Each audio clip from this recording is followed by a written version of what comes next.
Today's video is a summary of the annual conference by the AHH and British Herpetological Society.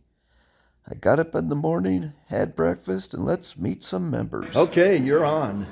Good morning, my name is Francis Triscari. I'm one of the co-founders of Advancing Herpetological Husbandry, the Facebook group. Pleased to meet you. Hi, I'm Roman from Germany. I'm a member of the DGHT and I'm talking about Varanus presence at this convention. Christian DeFilio, the weird Yank who comes every year. Where are you from? I'm from Michigan. Michigan. Good start. Yeah, hi, I'm Francis Baines. I've been involved in reptile husbandry for about 24 years. I started testing reptile lamps when our bearded dragon had turned out to have metabolic bone disorder despite a really good lamp. And I've looked back really because just about everybody wanted to have their lamps tested after. And yeah, I've been researching that. I'm now retired from my work with Biaza, and yeah, I'm here to enjoy the conference and to meet all the speakers. Great! Hi, I'm Susie Simpson and I am on the British Herpetological Society as a trustee, but I also run a release pet terrapin research project, citizen science project here in the UK called Turtle Tally, and yeah, that's pretty much me. I'm Rob Murin. Hi. I'm a retired engineer, aircraft engineer. Since retiring, I've got interested in infrared and light and heat for reptiles. And like Francis, since retirement, I've been sort of interested in that for 20 plus years, and involved with starting the first conference in 2017, and they've been going ever since, and each time we've talked about light and heat. And I used to live in Arizona. Used to live in the best state in the whole world. All right. The conference is held at the Drayton Manor Resort, which includes an amusement park, zoo, and other amenities. But let's head into the conference and check out some of the different sponsors. This is before the conference is over. There's the official conference banner. And here's some of the other tables. You can go on an exotic trip to Arizona.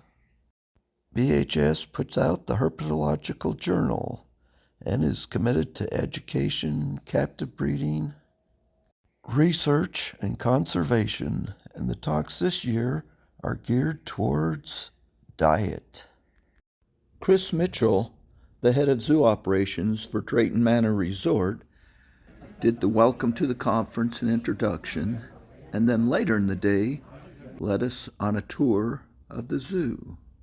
These are some mantellas from Madagascar. This is a leaf-nosed snake. Do you see it in those twigs? The camera can't even focus on that interesting nose. And a Baja blue rock lizard, Fiji Island iguanas, lots of cool stuff. Lori, our first speaker, spoke on reptile behavior and training and how you can reduce stress through training of your reptiles. Eleanor, who is the chair of the European Tortoise Alliance, spoke on tortoise diets, showed some of the fantastic animals that she has. She's also the founder of Tortoise Welfare UK and runs a variety of tortoise education programs. Next was a break that gives you time to meet some of the sponsors and see some of their products, followed by a talk by Louise, the browse management officer at the Zoological Society of London Zoo, and the importance of browsing for tortoises and the importance of diet. Next, it was me, the keynote speaker, and I spoke about Galapagos tortoises and some of my experiences and places I traveled, from Fiji to the Bahamas to see iguanas and some of these crazy reptiles in the wild. I also shared pictures of my state of Arizona and the diverse landscape, and how beautiful it is.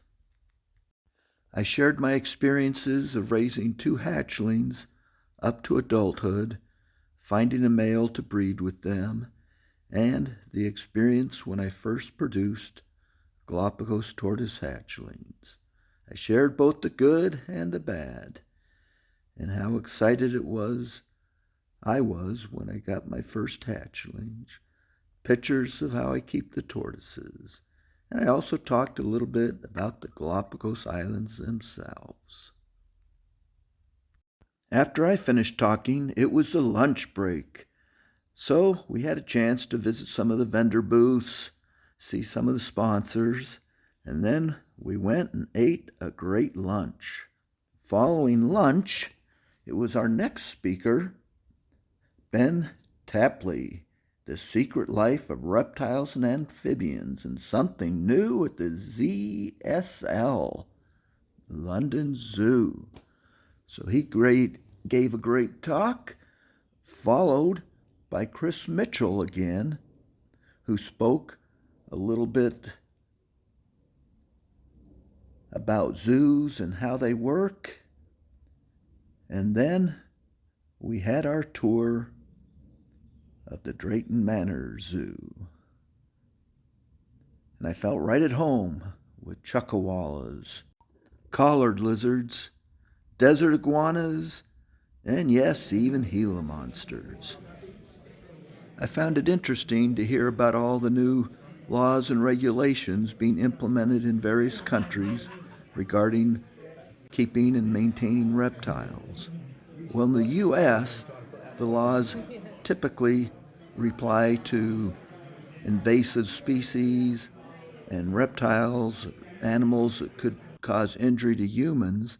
It seemed like in these other countries, all the new laws related to the protection of the animals, ensuring that the animals were kept safely and properly and humanely.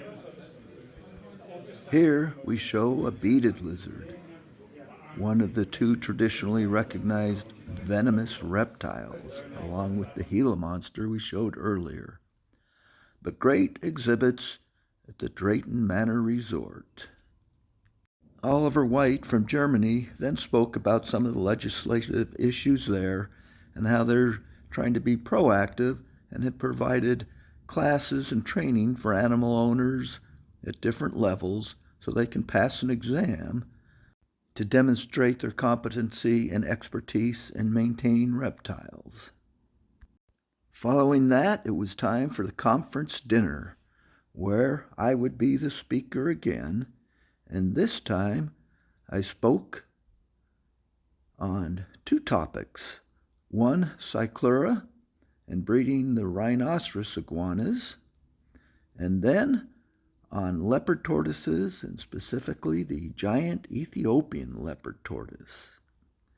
And that concluded day 1 of the conference. After a good night's sleep, we started again. The first speaker on day 2 was Fraser McDade, talking about mixed species exhibits and getting them to work for you. Talked about the pros and cons and what they do at Drayton Manor. He was followed by Mary Pinborough, whose topic was too much food for thought and obesity in captive reptiles. We all know that oftentimes we overfeed, and she showed some examples: crested gecko, bearded dragon, and then talked about some of the impacts that overfeeding can cause. So don't do it. The next talk was by Ross Hickles, senior keeper at the London Zoo, who talked about their live food project, the different insects they raise, how they do it, and how it benefits their animals. He was followed by Aaron Rickman, who spoke on animal husbandry and the benefits of providing enrichment for your reptiles.